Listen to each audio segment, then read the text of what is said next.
6. Here we go, people. Come on. Welcome into the Driven Mindset podcast. I am super excited to have everybody on tonight. We have an extremely great panel of writers, businessmen, and mindset strong people that I hope everybody can connect with for at least an hour tonight and gain something from it. Whether you're starting out from the beginning and whatever it is, business, life, or attaining goals, there's always roadblocks. There's always challenges that trip us up. Tonight, Cody Hunt and I are going to sit down with two great men in the snowmobile industry and talk about some of their achievements, some of their accomplishments, but more importantly, we're going to talk about how they go about tactically attaining those day in and day out through the year. So let's bring up the co-host, Cody Hunt. You know what I asked, brother? How are you feeling tonight? I'm feeling so good, Scott, man. We just had a good conversation with Caleb behind the scenes and Kyle as well, and we are ready to go, and I'm excited about this show. You know, I kind of admire the Joe Rogan experience right now because he just like records everything, and I feel like the first 15-20 minutes of this podcast when we're talking behind the scenes, it almost needs to be its own show, but we're going to save that because we're trying to put it all into this hour, and who knows how long it goes. I hope we can keep it within an hour, but when you got the people on like we do tonight, we might run a little long because we're going to dive into some fun stuff. So people, as you're jumping on, please drop some questions. I'll be keeping an eye on the comments. We're live on Facebook and YouTube, as well as we'll be publishing this to all prominent podcast stations here within the next week. So thank you, everybody, for joining. Let's bring on our guests tonight.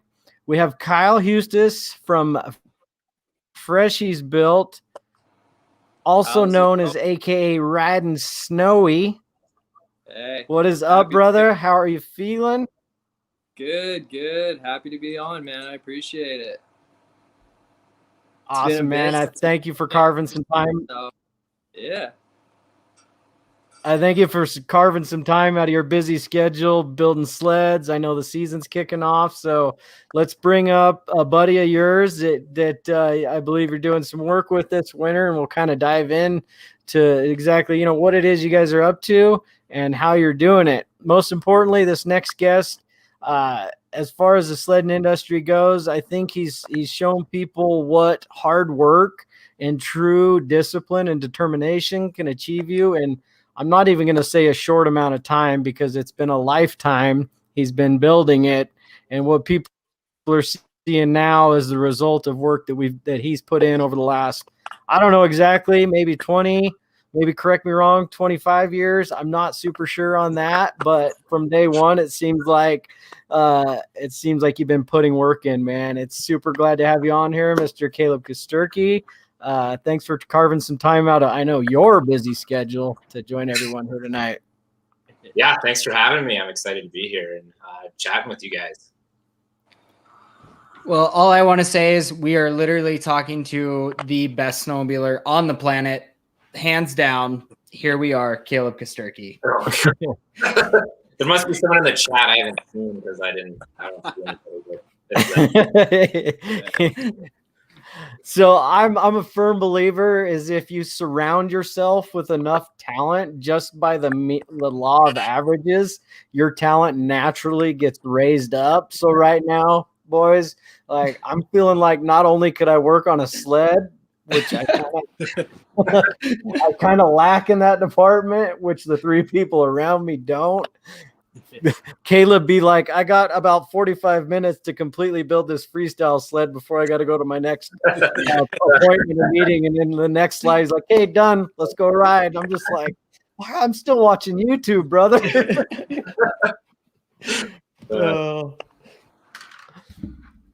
Yeah, that would be Kyle's strong point. I kind of work on something and then ride it, and then I have to fix it later that day because I've messed it up, and it's a lot of fixing things on the mountain. I carry a really good tool set just because I work so much in the shop. Right, dude, you gotta have the mountain tool set for sure. What's in the mountain bag of an actual like sled mechanic? Because I got some real weird stuff in mine. I'm like, might need that. And it goes in there, and next thing I know, it's all my entire bag's full of random tools. Dude, that's perfect. You got it. You got the kit. Yep. That's it, man. Anything you're like, oh man, that bowl, I could use that bowl in so many places. I'm gonna throw that in the bag, right? Or anything. Zip ties. As many zip ties. Zip ties and duct tape. If you Yeah, can't fix dude. it with that, then there's no point. You're Yeah. solid. You got enough zip ties, you can fix anything. I love it. And a hammer. You need a hammer at all times. Oh yeah. I feel like nature takes care of the hammer. That's what I was just gonna say.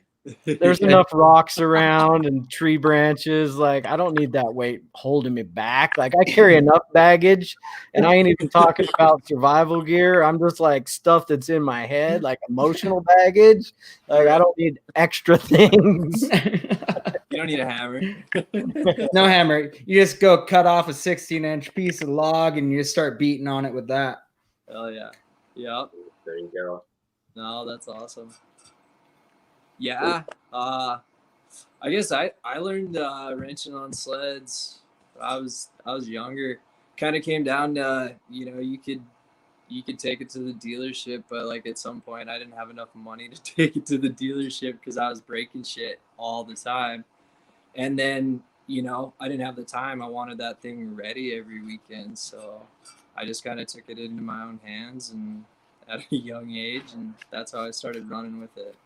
What'd you start on, Kyle? Dude, 340 enticer, bud. What? Rolling my first day out in the field, out of the farm, dude. Had this frozen over pond. Me and my buddy Blake, dude, he was on this Indy. We went and ripped out, dude. And what's the best thing to do on your sled when you have it brand new and you have no idea about ice? You go spin shitties on the ice, right? It's all good until like you catch the stubble and the dirt on the side of the ice. And I just remember seeing that enticer just rolling above my head. Crack the windshield. That was my first project, right? There goes the windshield. The windshield was deleted. We don't need that anymore, right? Lightweight mod. Yeah, exactly. And the mod life started from then on. So my grandpa was never into the windshield delete. It didn't matter how like yellow and faded and just crap it or Frankenstein like all over in every direction. Like the windshield had to stay on. Oh yeah, dude. Yeah, because Grandpa didn't want to be cold. Okay, they didn't have gloves and climb gear back then, and exactly. Yep. It's so true too. What about you, Caleb? What's your first early sled quick story just to kind of set the tone for we all start somewhere? Yeah, I was pretty lucky. My parents bought me a sled when I was 2 years old. So I started on a little 120 Mini Z. And then my family's all hardcore Skidoo people. So I rode Skidoo the first part of my life. Then when I got old enough to think for myself, started trying everything, riding Cat and Polaris and Skidoo. And yeah, I got put on an 800 Skidoo Rev when I was 8 years old. I had like this old Skidoo Citation that kept breaking down. So my dad was finally like, well, you might as well just ride an adult sled. So 8 years old, I had an 800. And that's when things really started going downhill. Like, wow, these sleds are really fun. And you started having fun with snowmobiling at that point on. It was always fun. You get a hit of that power, and then you're not really helped by the sled as much. I feel like a snowmobile is a rocket compared to anything else out there, right? Yeah. And like power to weight ratio, you literally cannot touch it. Dude, you can't. You put them on dirt, and it's like the scariest thing ever. Yeah, they will straight up wheelie over backwards. Yeah, dude. If it's not set up for dirt, sketchy. But it hooks no matter what. Oh, yeah, absolutely. Yeah. I got on my mod yesterday for the first time since I parked it. And there's not much snow here in Alpine. And it hooked and was about over backwards. I was like, oh, hello. Welcome back. That's the greatest part about coming back out of like a long season, unless you got a freestyle compound where you're zipping on sleds a little bit in the off season, is that first grab, that first handful of throttle. I'll get the belly turn and it's like, whoa, man, I kind of forgot that arm pull for a second. Yeah. I love that. It's like, okay, then it's go time to party. We're all addicted to the power in all reality. It has nothing to do with anything else. It's just the amount of 0 to 100 here real quick. Here we go, Dude, I just like how fast you can get from the bottom of a mountain to the top of a mountain. There's nothing. You can't do that on a dirt bike. You can't do that hiking. No. Top to bottom, bottom to top. However you like to do it. I like to go from the top to the bottom. Yeah. Well, Caleb, you're a little different animal. You like to leave the top of mountains and not touch until you get to the bottom. So cool. That's the fast way. He likes that like 5 foot sweet spot right at the bottom, right before it gets flat. Just that last. Ooh, that was close. So long as he's got a little like angle where his ski tips hit, he's set. Yeah. Ski tips can land flat and like go flat, and it's okay. It's really back. As long as the spindles are on the transition, you're good. Yeah. Sounds like someone else I know when I was younger. Yeah, you know who got me? Cody. You remember telling me years ago that I had to get into jumping if I wanted to be a good rider? Yep. I do remember telling you that. Before that, I didn't really jump. That was the start of it. Yeah, you remember that? Yep. Whoa, here, whoa. Let's kind of unpack that a little bit, back up just a little bit. So Cody, co-host Cody, kind of create a little bit, so as everybody knows, like, here, let me back this way up. This is a mindset discussion here where we talk about where we started and where we want to go. And I didn't really know we were going to get into this, but at one point, again, I like to say it, I'm a firm believer in it, man. We don't all start on chapter 7. A lot of us start on chapter 1, and some of us have a little negative chapters there we got to overcome before we can even start writing the book. And Cody Hunt, so Caleb's over the last couple of years. For those of you that don't know him, which not many people on this broadcast probably don't, but wasn't always a jumper. And Cody, you had some influence on helping create. Granted, you might have queued up that chapter 1. Caleb put in the work, obviously, on the back end of that to really push it. But tell us about that day, man. That I think the world needs to know about that a little bit. Yeah, so everything starts with an idea, and like that, I distinctly remember riding with Cody. I think we were doing a Thunderstruck ride. I was with Thunderstruck back then, and free riding was always my focus. That's what I grew up doing with my dad. I watched the school videos. I was trying to learn hopovers. Bow ties weren't really a thing, but hopovers, panel slides, all of that stuff. I would go ride the trees. I get stuck like 30 times a day. Like, I just wanted to learn to ride trees. That's all I wanted. And then I started getting a little bit of traction on the internet with some of my free riding stuff, and that's how I started riding Thunderstruck. And then I was down in Alpine and rode with Cody, and everyone was jumping, and then here I am, like, trying to do hopovers on like this icy snowpack by myself because everyone else. No one wanted to do anything like that. Yeah. Especially on Thunderstruck. So it was like kind of frustrating. I was off riding by myself because everyone was jumping, and like I wanted to be a part of the group, but at the same time I was like, "Oh, free riding is my thing. Like, it's okay. I'll just take pride in the fact that I can do hopovers and no one else can." At that point, and I didn't really think about it or process it till after Cody said something, and Cody's like, like, you kind of have to jump to like go places in the industry.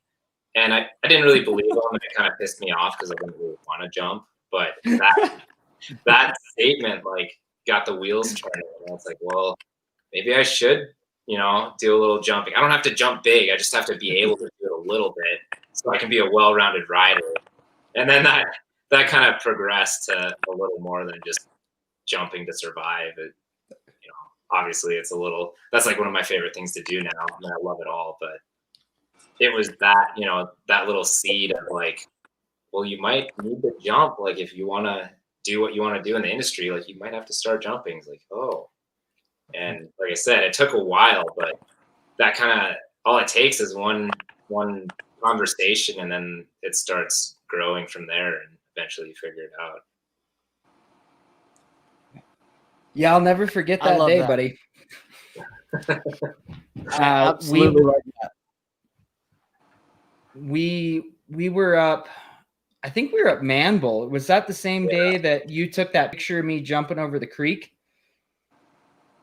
I think so. I don't know. I don't remember for sure. We had a few days in there, and I don't really remember each day. I do remember that you were on this loud, obnoxious skidoo that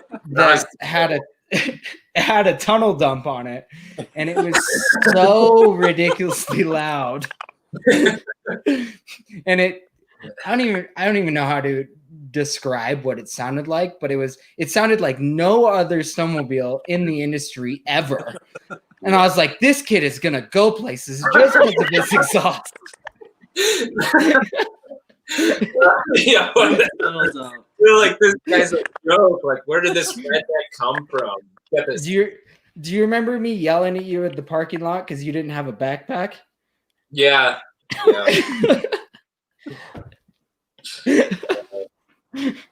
Yeah, I always had a shovel and pro, but back then I was like, I don't need a backpack. Like, I mean, I took out.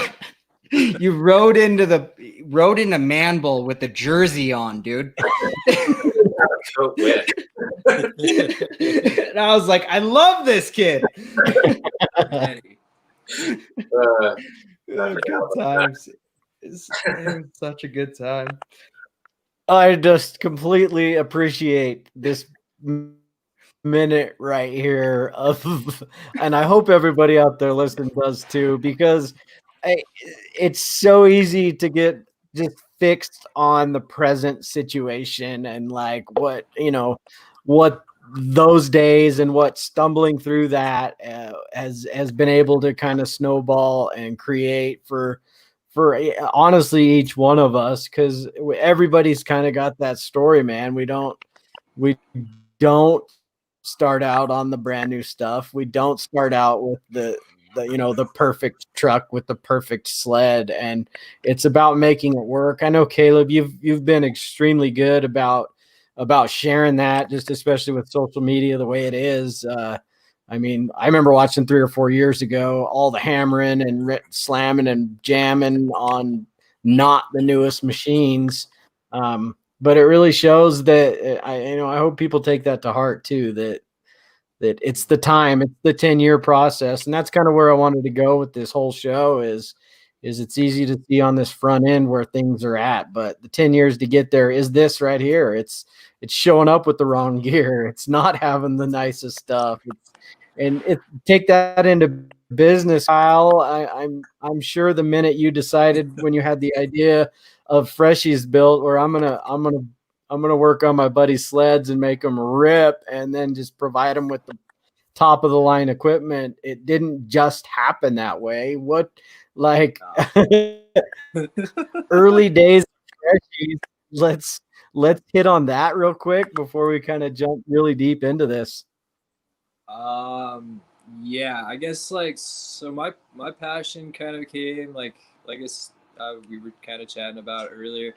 I couldn't take it to a dealership because I was just breaking stuff all the time, right? And I wanted my stuff to run all the time, and I didn't have time to wait on a dealer, and I wanted to run all the time. So, and I came from a mechanically inclined family. My dad was like the drag race, stuff like that. So we were pretty mechanically inclined when it came to that. And so we had some old like triples and stuff. I remember working on those, the old ZRTs. But yeah, then it just kind of progressed. I was always working on my own, and then my buddies' sleds, right? They weren't always the best at doing the upkeep on their sleds. and I knew if their stuff didn't run, then they probably weren't going to ride. And if they were riding, you know, I couldn't really ride alone, you know. So I started making sure that all their stuff was good to go, you know, and so that kind of went from there. And next thing I know, I was working on people's stuff that I didn't know. And it just worked really well. I was farming at the time. I farmed for the first 27 years of my life. So like the wintertime, I had all this time to just like focus on snowmobiling, you know, work on stuff. So then once that kind of progressed, I tried the racing thing there for a while. I did one season. I was running an older series sled. No excuse.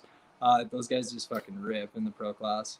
So I was always like, and you know, of the class and stuff.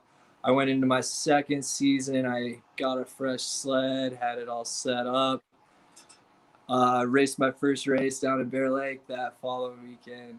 Tagged a tree and just crushed in my whole face and everything, and broke upper jaw, skull, and yeah. So I quit racing, but in the midst of that, I was picking up some sponsors and stuff, right? So I was getting, you know, I was getting cheap parts for myself, and I got thinking to myself, I was like, hey, why don't I take this a little bit further and not only just promote the products, but sell them? So I got my business license, and instead of just getting deals on my own products, now I get deals on all the products, and you know, I like to take good care of my customers, and that's what I built my base on. So I started doing that. I ended up leaving my farm about 3 years ago or so. So I went from a 60 by 40 shop. I moved over to North Dakota for a year in Williston with my wife. And I was cranking out some nasty sleds out of a dirty little 15 by 15 townhouse garage, dude, in a ghetto. And Making it work. Yeah, dude. And you know, I do a lot of drop shipping, things like that, but I also had just that place loaded to the gills with packages and stuff, and people were bringing stuff from all over North Dakota, Montana. I'd make runs to Montana and such, and yeah, so just kept it rolling. Ended up picking up this place back here in Sealy, and yeah, so now moved on back to Montana where rightfully belong, and been working out of this place. Sealy definitely has a big presence showing up. Like I mean, it's probably always been that way. And, you know, once you connect with one person from the area, then more start showing up in your newsfeed and connecting. But man, you're in a hot spot for a lot of talented, hard charging riders and some amazing terrain as we'll get into in a little bit, talking about the terrain and some of the things that you two have working together on. But man, that's a great story of making it work, man. Like this is, it kind of evolved. Was it I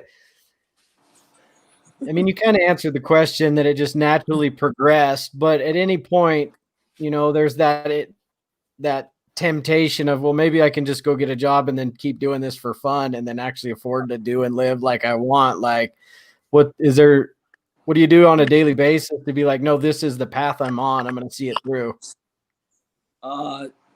So I don't know, I guess growing up farming, right? So I was my own boss for like the first 27 years. So I didn't really answer to anybody. And once I left that, I don't want to answer to anybody, right?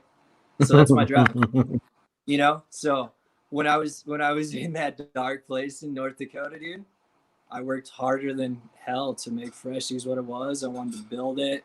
I made sure I just was on top of it, you know, and I still do that to this day. I want to take care of all my customers, and just, I feel like if you just take the time, you got the time, you know? And so that's what I've done, and it works for me. That right there, like, if you say that one more time, if you take the time, if you take the time, you got the time. Yeah. That hits me real true right now. I'm doing a bit of a mental toughness program right now, and for about 2 years, I told myself I didn't have the time to do a lot of it. And until I started it and made the time, I never had the time. But now I'm like, holy, I'm 54 days in a row into it. And I made the time. Awesome, dude. What is it? It's a 75 hard program from Andy Frisella. Okay. Yeah. No, hit me up after the show. We'll chat about it, but unbelievable program. I don't know. Cody's pretty aware of it. We've talked about it. Caleb, have you heard of, I know Kyle kicked it off. I'm not sure if he's still doing it, but you pretty much maintain it as a lifestyle anyway. Yeah, I think every day of Kyle Sachs' life is fun. So really program. He's a beast. But yeah, I'm really familiar with that program. I listen to a lot of his podcasts. Oh, you do? Yeah. So I want to tap this off because I just listened to it today in my morning cardio. Have you listened to the newest one about macro and micro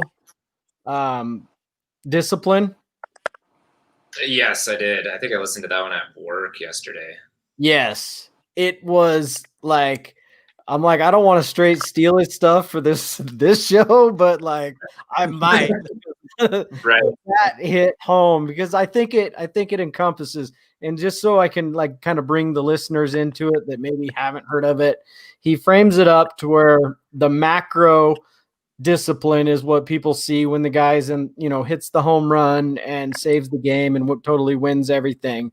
And people see that's the macro discipline, the reward basically of all the micro discipline from the years prior. So you don't see the micro discipline in the background that's going to build and build and build and build to put somebody in. And it's a concept that I've been kind of aware of a lot more recently. But to hear it in context and to hear it in like a focused, I think it was an 18-minute episode, I was like, boom, nobody's ever really put words like that. And it's the vibrant, it hit me. I'm like, that's it, man. It's stop focusing on macro things. It's micro things. And in the 75 hard program, it's not a lot. It's 5 simple tasks every day. And they are simple. If you just take the time, you make the time. Yeah.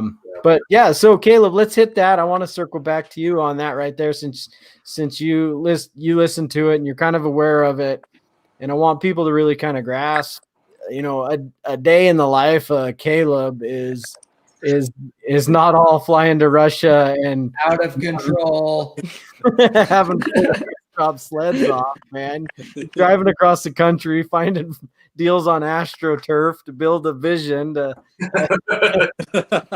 Yeah. because right now, like, you gotta have some micro discipline to get this freestyle thing under your belt. Cody pinged this question off when we were behind the scenes. Let's talk about starting the freestyle stuff, man. Micro discipline and how and unpack that for us a little. Oh man, so it's been a pain. Like, it's been one of the harder things I've done, trying to get into freestyle from the very beginning. I started out buying a ramp, and I'm like, oh, you buy a ramp, you make a pile of dirt, you go hit it, like, no big deal. So I started out with that and that mindset, and I did practice to like a frozen dirt pile. It just wasn't very effective practice because the landing was just so hard, and my landing wasn't steep enough, and it was just a mess. So every aspect of it has been a serious struggle, and it's just kind of you have to have that micro discipline, like the discipline of not going out with your friends on Friday night because you're out moving dirt, or driving across the country to get turf instead of going dirt biking, or whatever the case is. And every one of those activities is having that discipline. So eventually you can have the macro discipline of learning a new skill, and the show stuff that looks cool. It all compounds eventually. But yeah, it's been a struggle. The whole goal is to just be the best rider I can in every aspect of the sport. And I can't do any freestyle. And I kind of felt like I kind of hit a plateau with like my jumping skill last winter, and I just wanted to take it to the next level. So learning freestyle would do that, and taking freestyle into the backcountry. So that's kind of been the goal. And yeah, I'm working towards it, but had some setbacks and fighting some things, but just going to keep pushing forward. And eventually, you know, it takes a lot of time. It's not talent. I can't just go throw a backflip off the ramp. I have to hit it over and over. You know, I've made thousands of laps on that already, and I can't do anything. Like, I can do a heel clicker occasionally, and that's thousands and thousands of laps. Well, Caleb, so here's where I'm looking at it. So some people have their things, and I'll be honest with you, man, I'm kind of in the same boat as you. Like, leaving my handlebars or my sled with my feet, it scares me. Yeah.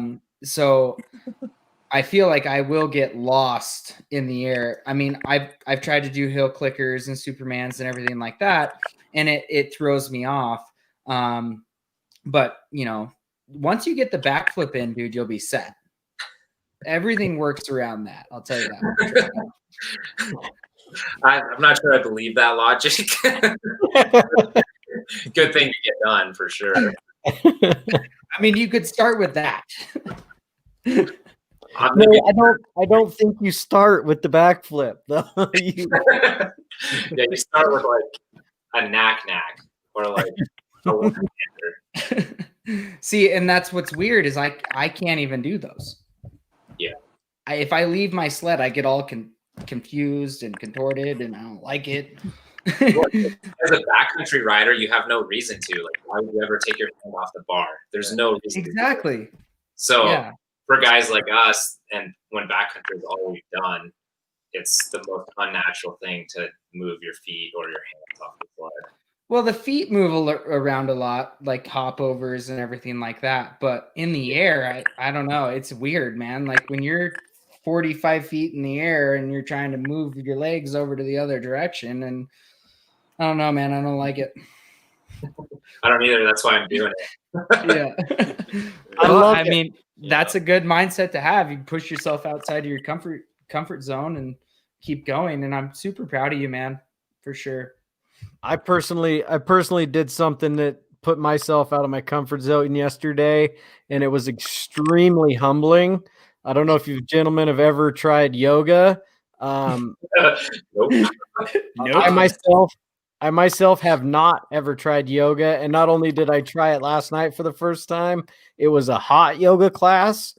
So I'm also drinking a gallon of water a day, and like I was freaking pouring sweat like from my ears, my toes were sweating, like it was embarrassing to say the least. And I'm pretty banged up. I mean, my knees have seen some life. Like I'm 75 days out of reconstructive shoulder surgery, and I'm in a yoga class just like but it is exactly it, man. It made me extremely uncomfortable to do it. And it's one of those things, like for 15 years, I've been like, I should try that. I need to be more flexible. I should try that. And then finally I'm like, today's the day I'm going to do it. Like, I'm going to go do it. And I just went to one class, but not quite backflips, but definitely you want to talk about awkward, just sweat profusely in a room full of 9 women and just wiggle and fall and use the wall to hold yourself up. That sounds awesome. Right to the backflip of yoga. First time. So yeah, and honestly, like you said, Caleb, that's where progression comes from, is put yourself in those uncomfortable situations. Yes. Sometimes it's yoga. I can only think of mom jokes when I think of hot yoga. It's so bad. Oh man. I think I would rather throw myself in a wash machine than throw myself in an uncomfortable situation than yoga. Did you say put yourself in a washing machine? Caleb, there's no way you're fitting in a washing machine, dude. Like, I don't think your leg fits in a washing machine. I'm coming away with commercial ones. Get a Dude, nice there you go. Making it work, man. Whatever it takes to get in the washing machine. Oh, so rad. Like yoga is a phenomenal thing to be into, and flexibility is huge for backcountry riding and freestyle for all of it. I do a lot of stretching, but yoga's one of those things that would make me uncomfortable that I don't really want to push through. After doing it once, I went ahead and I bought a 3-month membership because I'm like, it so 100. So Kyle, have you tried the yoga? Yeah, I like yoga. Nice. We don't have much So for yoga here. It's like janky home yoga, but it works, right? Hey, whatever it takes, man. Yeah, dude, it feels good. It definitely does feel good to stretch. Yeah. So yeah, Caleb, like 10 years from now, or however long it was between Cody telling you need to jump if you want to level up in the industry, like we're gonna circle back to this conversation, and you're gonna be like, bro, thank you for encouraging me to try yoga that first time. I can do knack-knacks now. Like, put my heels behind my ears. Maybe that's what it is we just don't stretch enough, Caleb. I stretch a lot. I just don't have to do yoga to do it. Right. Valid point. Very valid. Yeah. All right. I feel like I totally took us out in the weeds there, but it was really fun. Let's bring it back around. Starting something new. That's where I wanted to go. Caleb, you launched it this year, and I think it's a good time to jump into this now because we can talk about it a little bit. You're starting it. You're finding a way to, communicate your passion and stuff you've been able to carve out in the backcountry, and help others, do the same. I see you, kind of pushing your group and pushing everybody around you to level up. I know I've watched videos 1,000 times to see exactly when you lean over to get your 270 started and stuff. And now people are going to have the opportunity. People are going to have the opportunity to come visit you and also Kyle in the process. Let's talk a little bit about proven progression and what you see that becoming and from what it is today.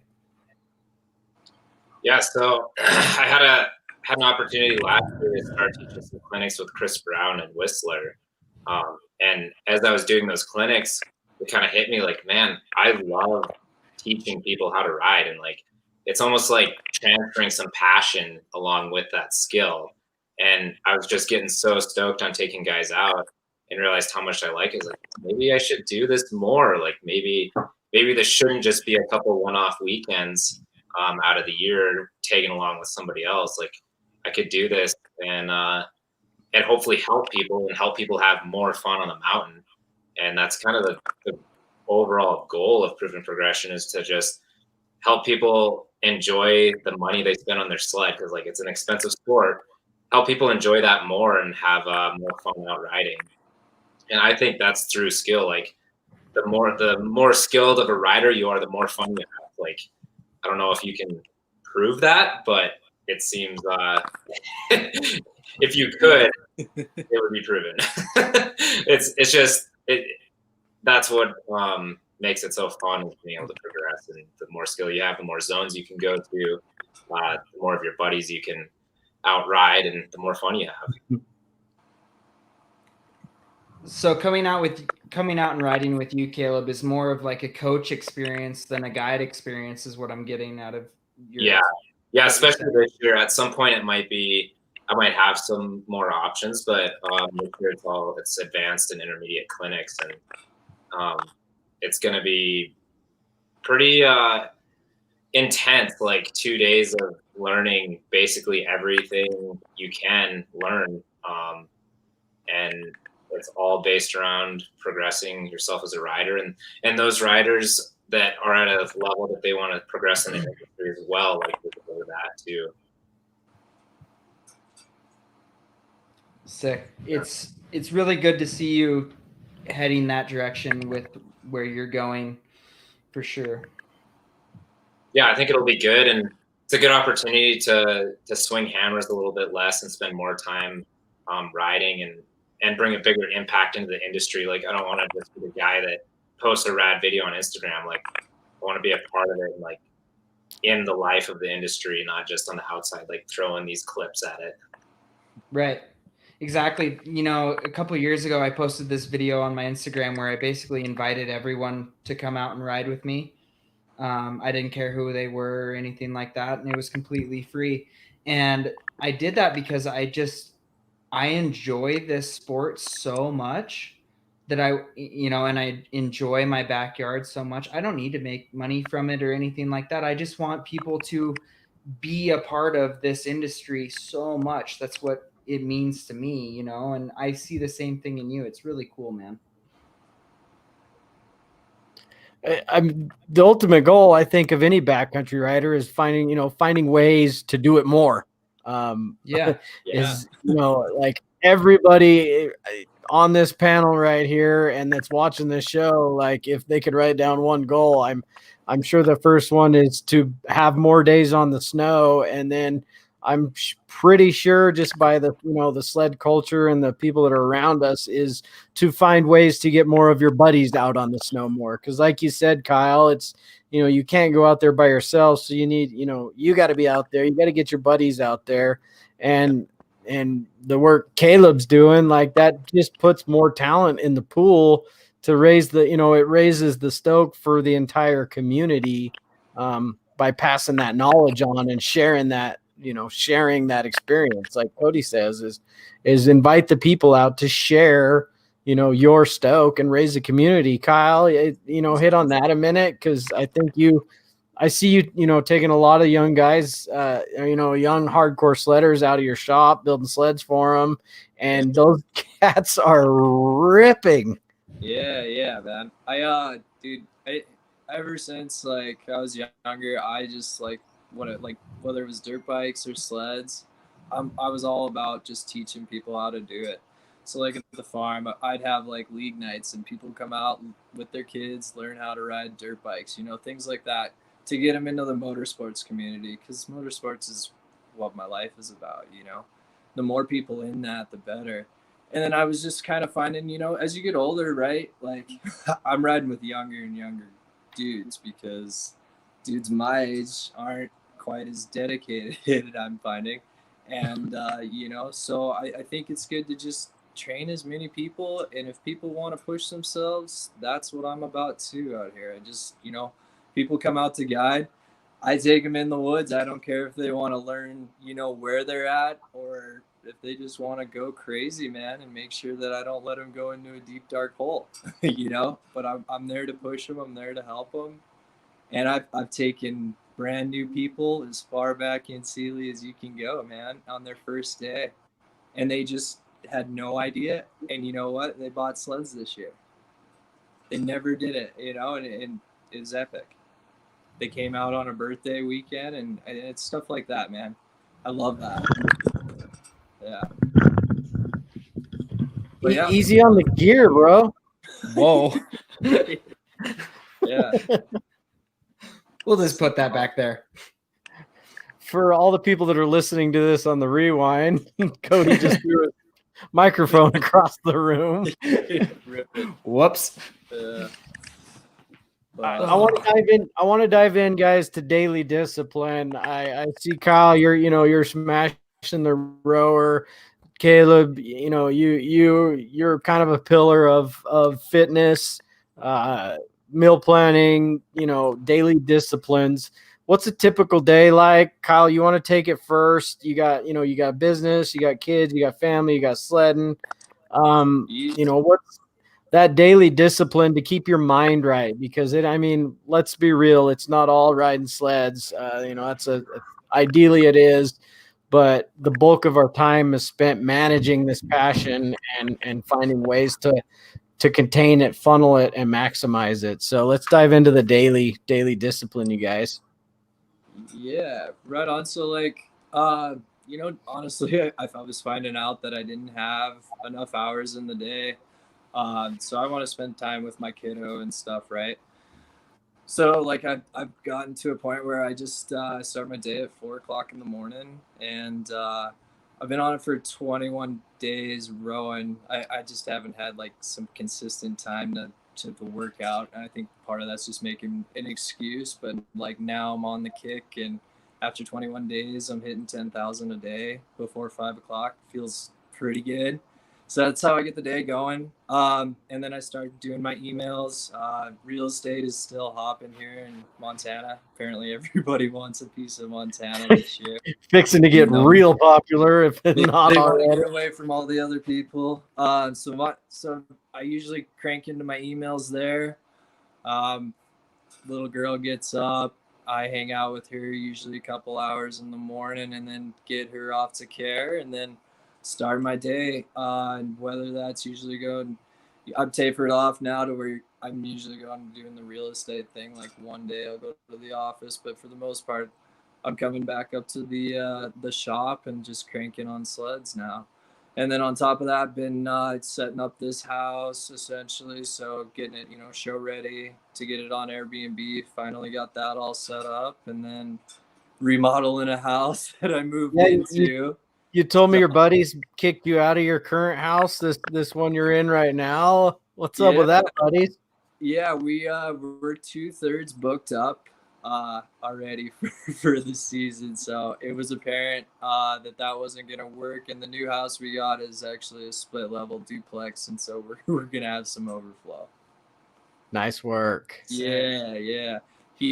So just kind of been getting that stuff set up, and then I run through the day, and then usually kick it with the fam at night. I make sure to always do that. I take a day in the middle of the week to kick it with my girl all day.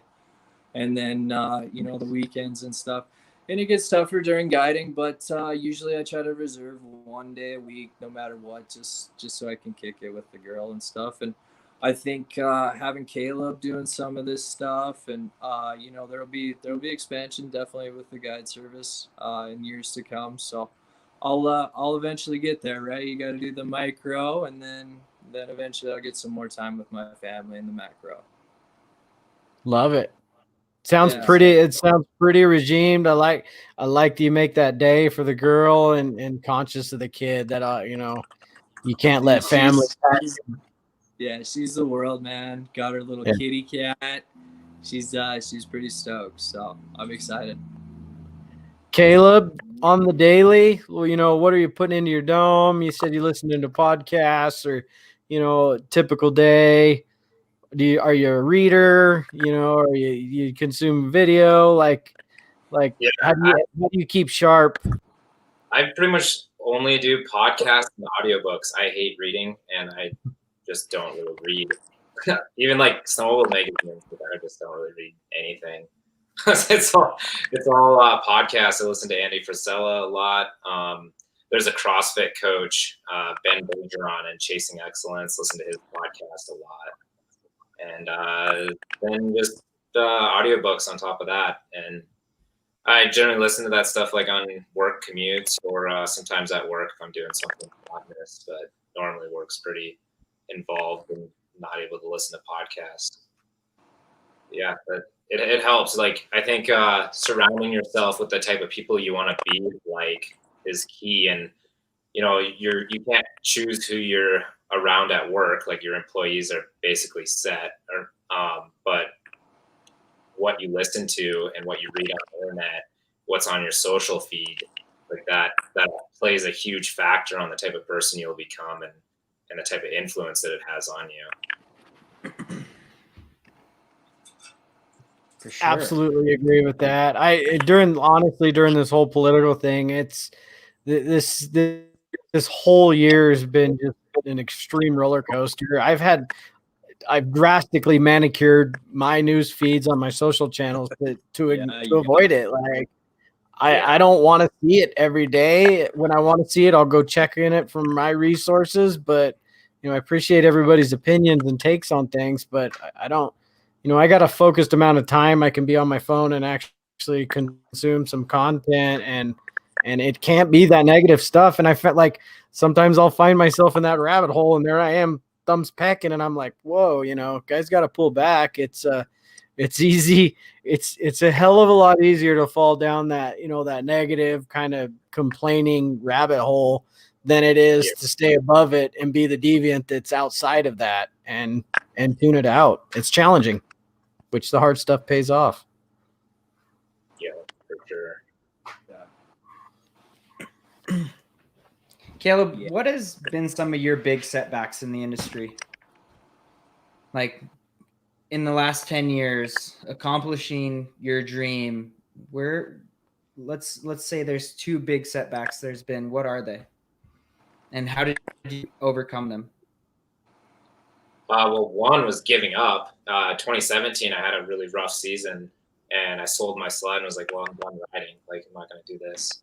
So that was a big setback, because the following year I still rode a little bit, but it was a mindset change, and like my mindset was wrecked. Like, it was suicide for my goal to just decide not to do it.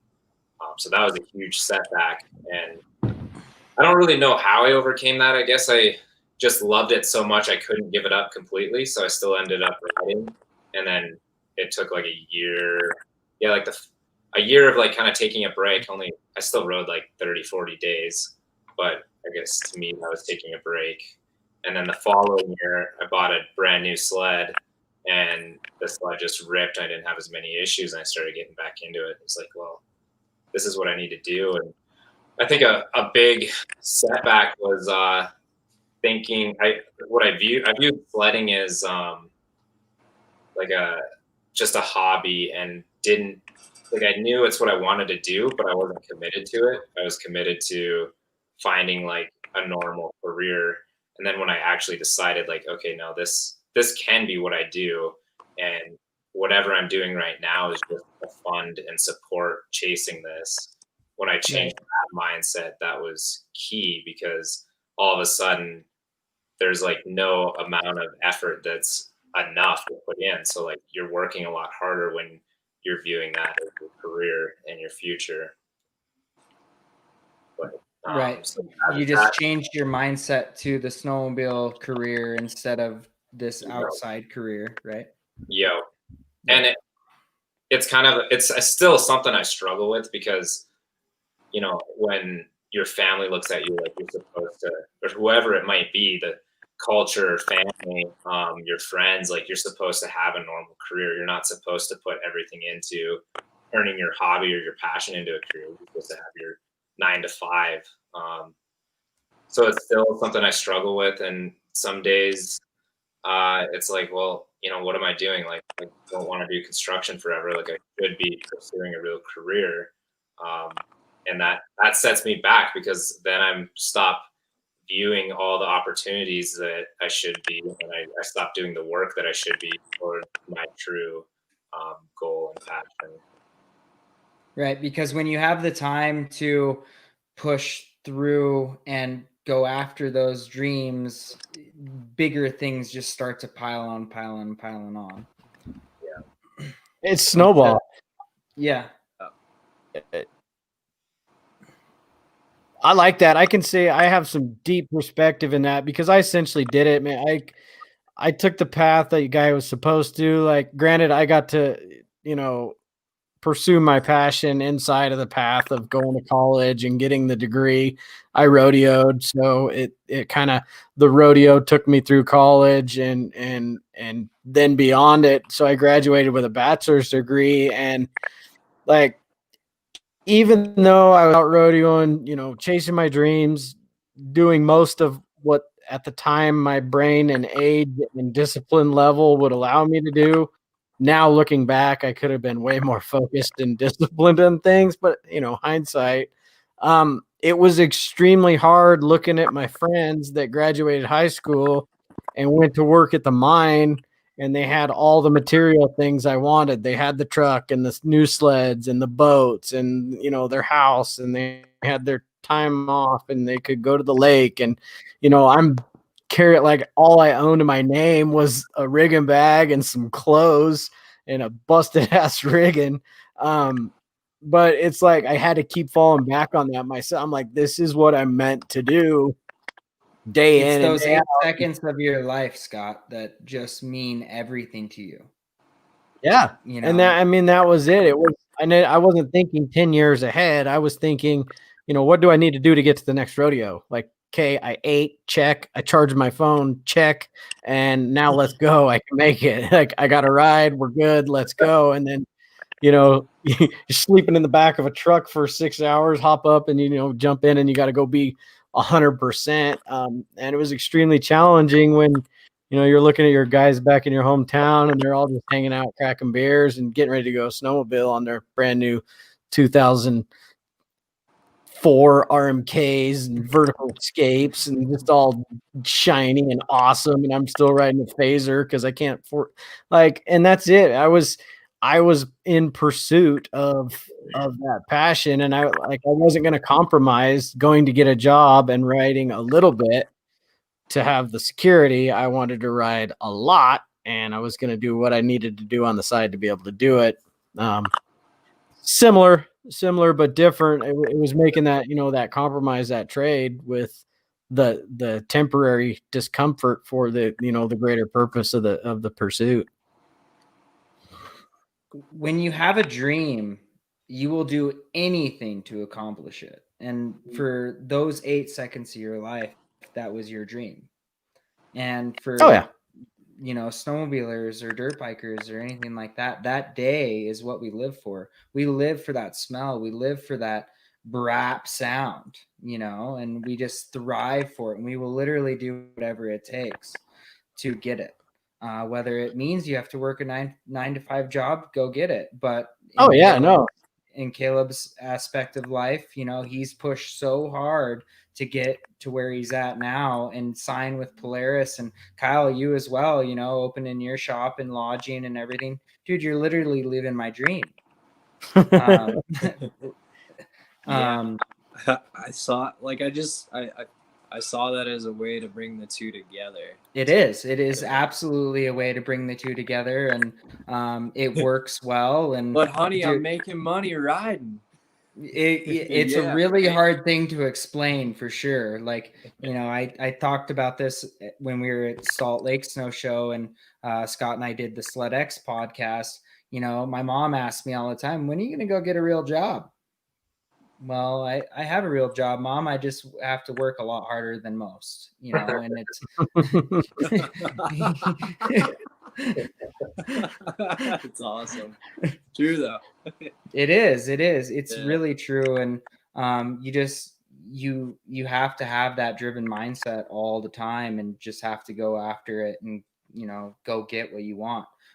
There is nothing better in the world than dropping off of a cliff or riding that 4-foot pow day. There's nothing that beats it. So whatever it takes, you just got to get after it and go get it. Yeah. So, I think you'll always be happier going all in on what you love. Absolutely. Yep. Instead of one, you can't, half foot in, you said it yourself. You quit essentially with 1 foot in, and until you put both feet in, whole cupping the berries because it's cold. Then it started working and clicking. And not to say don't cut ties loose, bail on everything he owns to just go ride sleds. You gotta have a plan. I want to hit that a little bit, Caleb. You've kind of shifted over the last couple of years. You said your mindset. Was there at a point like you sat down and you penciled out this plan that you dive back into it when you're kind of starting to, sway a little bit, or is it something that's just in your subconscious mind that I need to execute today to get to tomorrow? Yeah, I'd say it's more of a subconscious, it's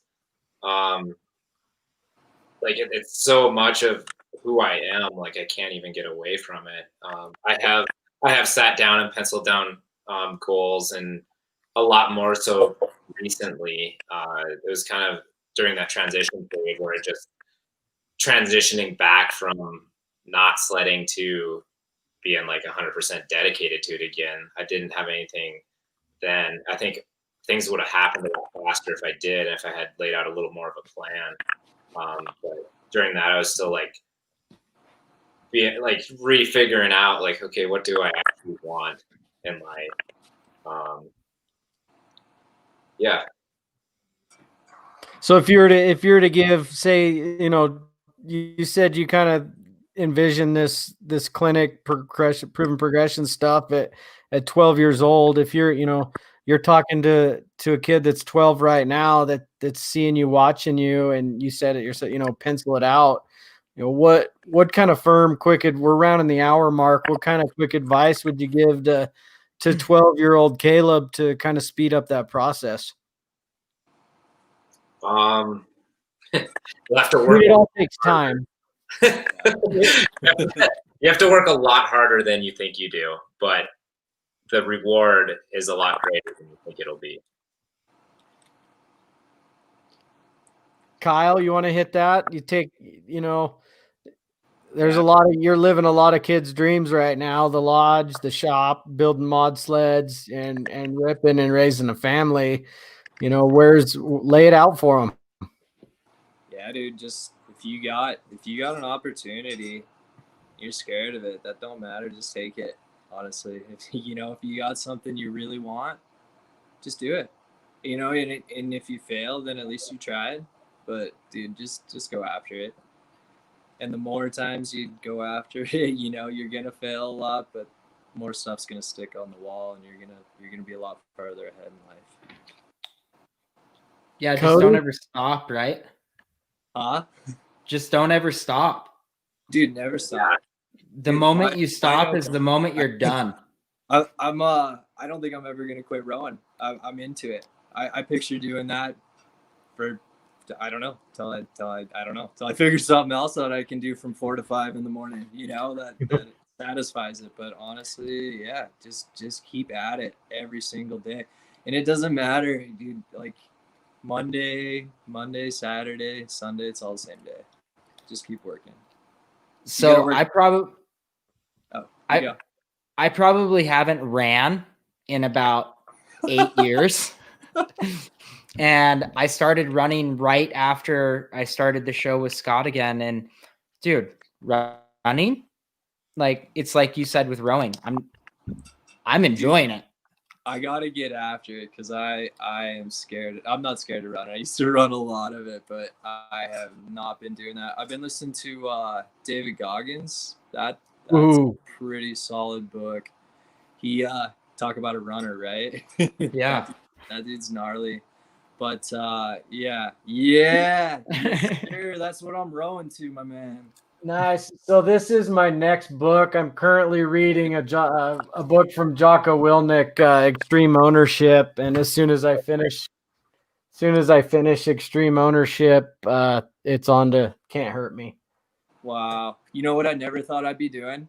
Is talking about a bunch of books to a bunch of dudes. Caleb's sitting over here like, what are you guys talking about books for? But that's the thing. I thank you so much for saying that, Kyle, because I'm going to go off right now.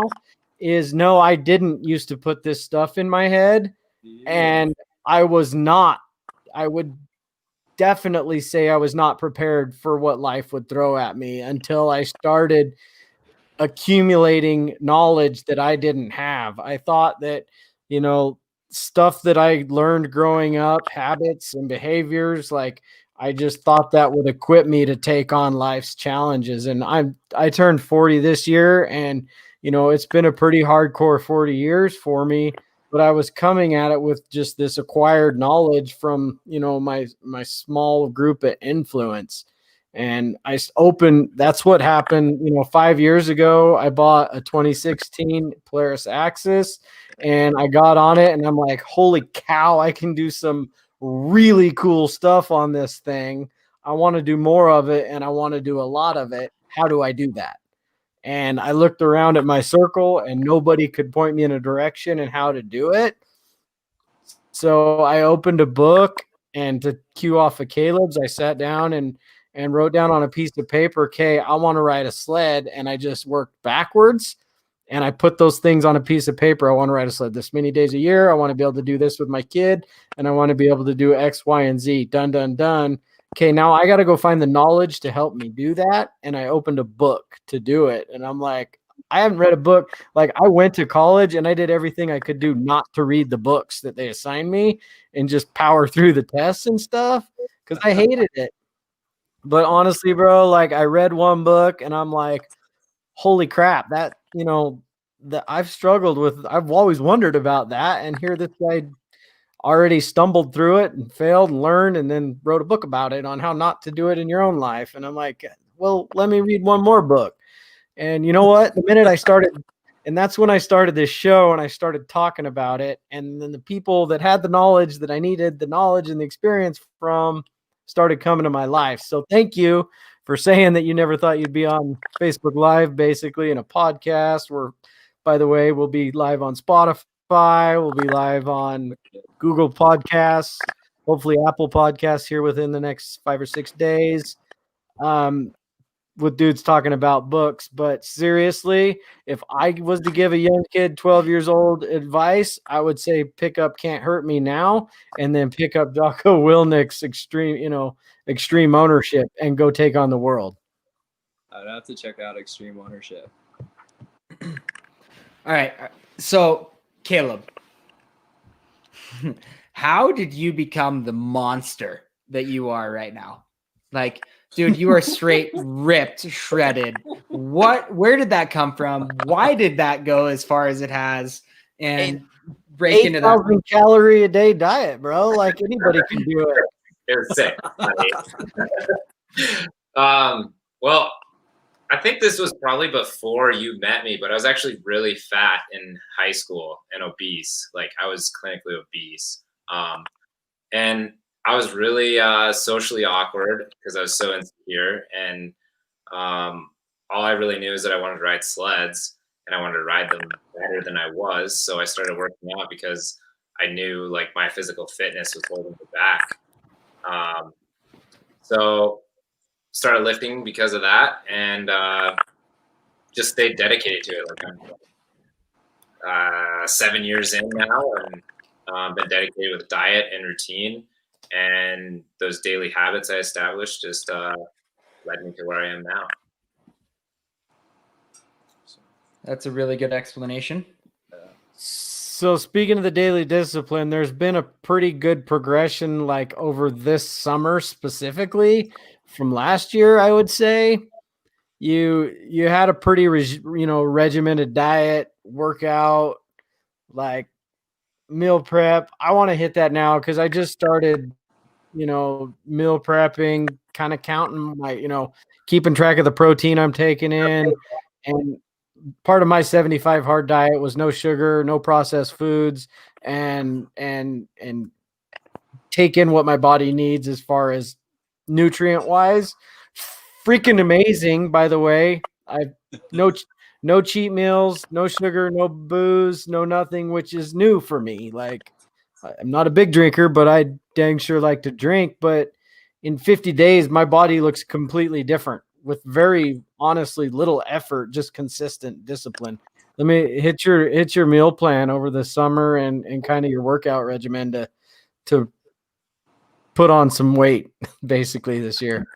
Yeah, so I kicked off basically as soon as the gyms opened back up this spring, I did a bulk. So it was 8 weeks eating 6,000 calories a day, and I was lifting 2 hours per session. And then it was like 2 hours on weekdays and then like 40 minutes on the weekend. So I just did 7 days a week for 8 weeks just straight, which you're not supposed to lift like that because you will overtrain and damage your CNS and like all this nonsense. And it is true, but my goal is just to tax my system and push it beyond anything it's ever done before. And like food wise and lifting wise. And it wasn't a clean bulk. Like I would eat like 12 eggs for breakfast, a bowl of oatmeal, have chicken and rice for lunch, and then like a pizza and a half for dinner. So I was gonna say, how do you consume 6,000 calories of clean food? Like, it is all I could do to eat 2,000 calories of healthy food. Like, I can't eat anymore. Eat sticks of protein. Yeah. Yeah, I was just trying to like shock my body doing something I've never done before. And I put on a lot of weight during that. And then I just kind of tried to maintain that weight and lose some of the fat, because if you put on weight that fast, like you put on fat too. And that's kind of where I've been at the last couple of months, maintaining weight and just trying to shed some fat and maintain strength. Brilliant move, man. Excellent. It's science says it was a really terrible idea, but my goals are bigger than science. So my goals are bigger than the internet, and internet takes everything. 6,000. Wow. That is yeah, it was a struggle. But it was one of those things, like, it's not the same as doing like a mental toughness program, but I treated it like I was gonna die if I didn't do it. Like, I worked out every single day and I ate that much food every day. And I was stuck. Like, I learned to hate food. I didn't want to eat anything. It didn't matter what it was. I didn't want cake. I didn't want pizza. I didn't want a beer. I didn't want anything going in my body because I just was so tired of consuming food. But I stuck with it and stuck with all the lifting, even when my body was like beaten down. But I just like, I have to do this. Like, this is something I'm going to do. And I don't know for sure if like, I do know like there would have been better ways to build a physique and strength than what I did. But for me, it was just part of the developing grit and sticking through it, even though it was painful and sucked. Yeah. I feel like you challenge your mind all the time, dude. Like every aspect of your life is just a mental challenge, I feel like. Yeah, something that's kind of changed for me this summer is I felt like everything I'm doing has these struggles, and I'm just like waiting for the struggle to be over so I can be happy. And this summer has been kind of a big transition for me. I'm trying to, instead of waiting for the struggle to end and be happy, trying to just handle the struggle better and like not necessarily like seek out struggle, but when it happens, like not shy away from it, just know that I need to figure out how to deal with it better. And that they're just nonstop struggles. Like, no matter what I do in the snowmobile industry, like right now, my struggle in the snowmobile industry is freestyle. A few years ago, it was just riding and being on the snow at sleds that ran.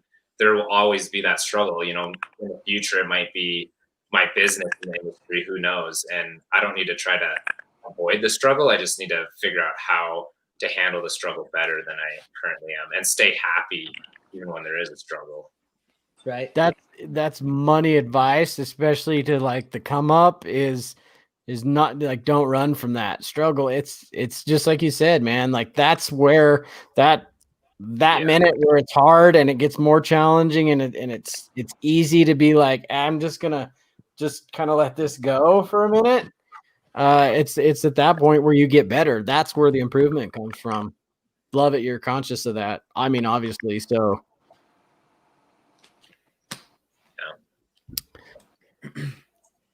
we have captured the audience for now, an hour and 13 minutes, people. I really hope you're appreciating what you're listening to. You're getting a pretty good insight here to basically three guys I know of that have been able to carve their way into the industry of riding sleds and making it work more than your average rider. So everybody out there, man, definitely, if you're, I know a lot of you are following everybody on here already, but I see a lot of it from Caleb. He posts a lot of the behind the scenes, the work, the real stuff it takes. It's not just a highlight show. But definitely follow Riding Snowy at Freshies Built, personal and business page there, and watch him in the shop, man. He's there early. He's turning out beautiful sleds for some amazing people riding in some killer country. He's got the Connect on the Airbnb up in Sealy. Book it now because it's going fast. Yeah. And then Mr. Cody Hunt up there, basically going to have to learn how to kid a leg over or do yoga because he's got jumping figured out. Well, maybe a little bit, but I think I need to go ride with Caleb more, to be honest. Go do some more technical riding because jumping's starting to hurt, boys. I'll tell you that much right now. Well, if you build your jump right, it shouldn't hurt unless you make a mistake. Unless you're Caleb, maximizing that landing. Yeah. So Caleb, I don't build jumps. I see a jump and then I go hit it. Yeah, right. I want to dive into that a little bit because I think it follows into don't run away from struggle. Is like, do you just love shoveling snow like with a passion? Like, It's so fun. It's awesome. Like you get like good workout, you get a style, like shape this nice manicured ramp, and then you get to hit it and hope that all your calculations are right and you make the landing. And every aspect of it's so fun. Like, what's the fun of hitting something that's already there? Like, I didn't do that. It was just nature. I want to build it. So you're more calculated in the backcountry than I am. I'm more of just kind of like, all right, I see something there. It might work. It might not. Let's go do it. And that's the way I've been for like 10 years. Yeah. So that's where I'm at with that. Yeah. Like going to go shovel a jump in for 4 hours out of my day, probably not going to happen. It doesn't take that long. I will say that I found a new joy for shoveling with Caleb. He's a fun shoveler, you know. it does look like you're having fun out there when you're doing it, and I think that comes a lot with your mindset, man. It's you're putting the work in and you're enjoying doing it, and you're gonna get that macro benefit on the back end of it. Of that, dude. There was your sniper landing jump kind of up the ravine onto like the perfect knuckle that just blew my mind. I'm like, how do you? Kyle was there that day. Kyle was there. There was a few people. There was some film, which I wanted to bring it up. Free Rider Films. I wrote it down. I just stumbled across it on YouTube. It's an hour-long edit. Just some sick guy. Like you were in the beginning intro, and that jump was on it. I believe it's the Muskogean Free Rider. Yeah. A vlog or channel he's putting out, but dude, that knuckle, that to the ravine, to the transfer, like brother, magic, man. That was magic. Yeah. It's like right when that happens. All it took was a shovel. Good snow for it, man. Yeah. It's just the right snow for it. It's firm, so you can play on it just right. Yeah. See, Yeah.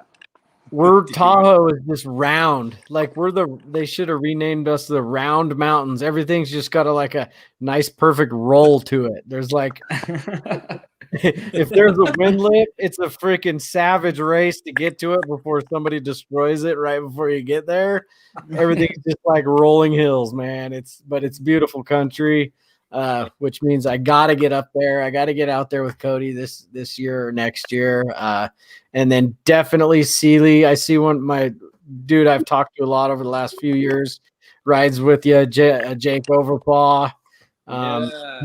He's been hitting me up for several years to come up and ride with He's him. A good dude, man.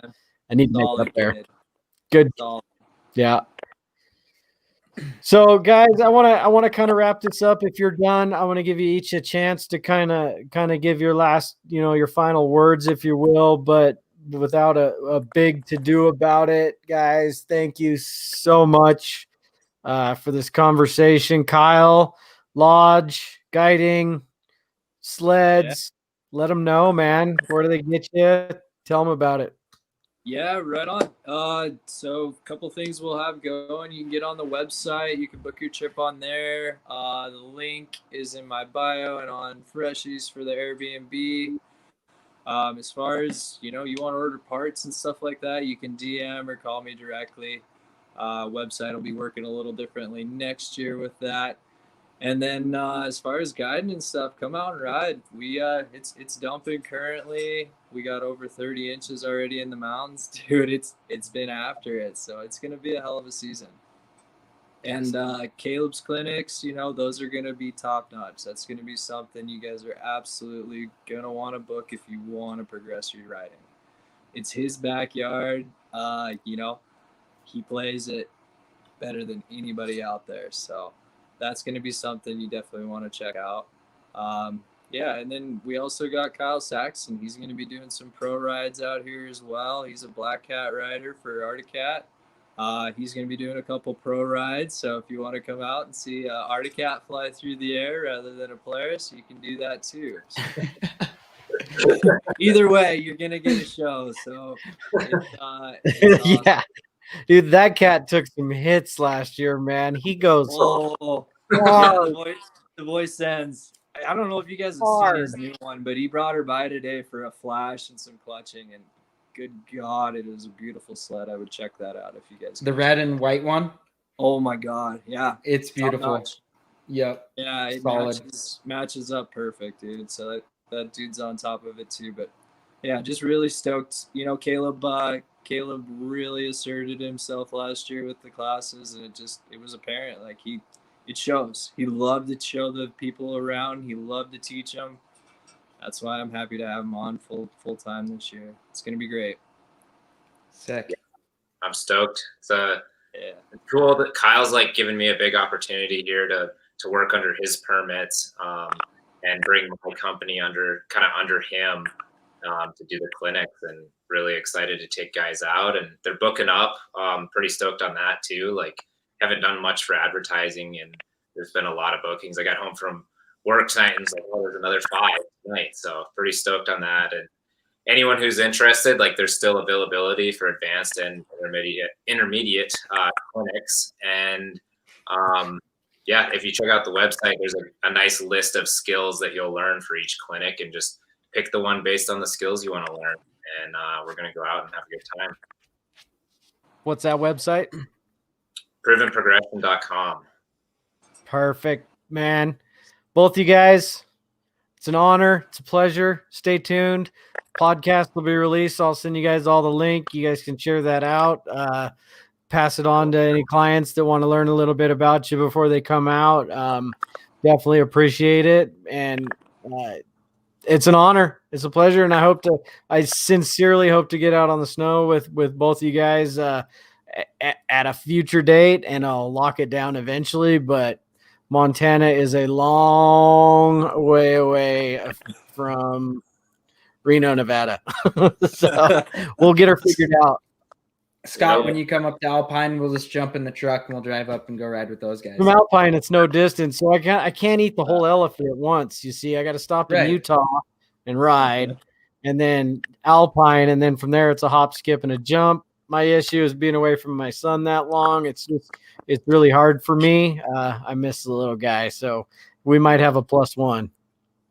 Bring him with, dude. Bring him with. All right, guys. I appreciate you, and mad respect for both of you. Have a safe, have a beautiful, have a fun season, and all the best to you guys. Thanks for having us. Yeah. Kyle, Caleb, you guys stay driven. It's so good to see what you guys are doing in the industry. Caleb, I'm super proud of you, dude, for sure. It's been really fun to watch you progress. Thank you. Appreciate it. Thanks for pushing me years ago to get into jumping. You're welcome, buddy. Cody, like, how about that? Come on, brother. We're live still, but I like capturing this little moment of afterthought with you. Like, how rad of a discussion is that with just 2 cats that have carved their way out? One younger, one getting it, one forming his way.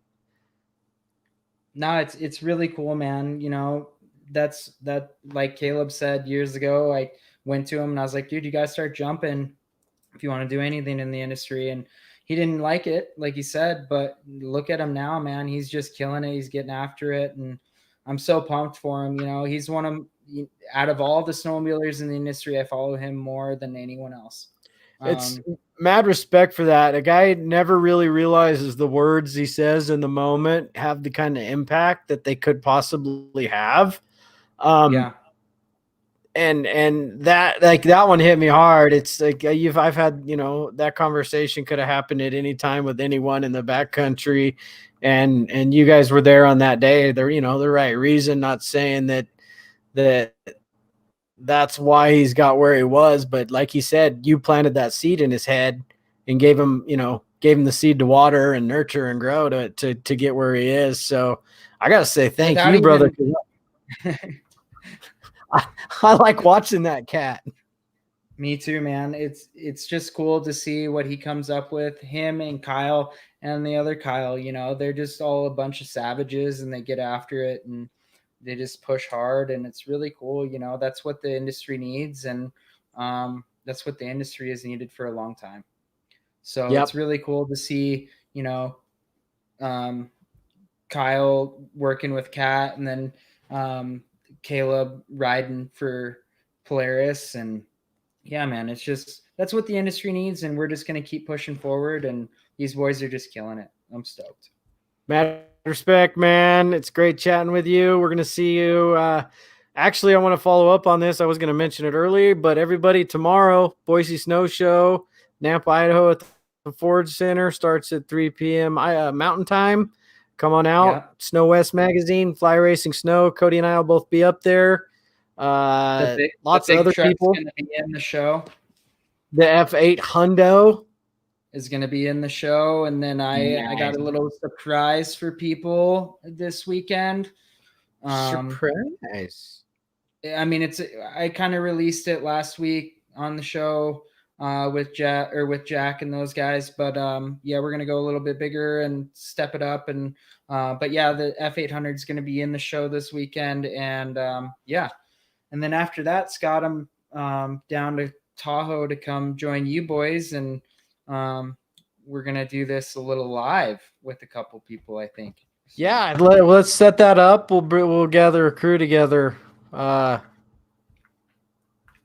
Wednesday or Thursday, whenever. Probably Thursday night, I think would work better. Well, Thursday is Thanksgiving, huh? We'll figure it out. You guys stay tuned. Yeah. This is a project in motion. We're constantly growing. We're gonna find ourselves in those uncomfortable positions and figure it out. Absolutely. I love it. All right, brother. Safe travels in the morning. We'll see you in a few hours. For sure. Scott, thanks for everything, man. And we'll talk to you after the show. Later, homie. Everybody, I do appreciate your time. That was a great episode. It was fun. I hope at a bare minimum you see some value in there, and it's something you can unpack and then put into your personal life, that no matter where you start from, it's the 10 years process that gets you to where you're going. And everybody stumbles along the way. This is the Driven Mindset Podcast. I appreciate your time. Give us a follow on the Facebook. Subscribe to the podcast station. And stay tuned for more goodness. I'm talking to my mic right now because I'm picturing myself on the podcast sounding good. All right, we're official, buddy. We're out. Stay driven.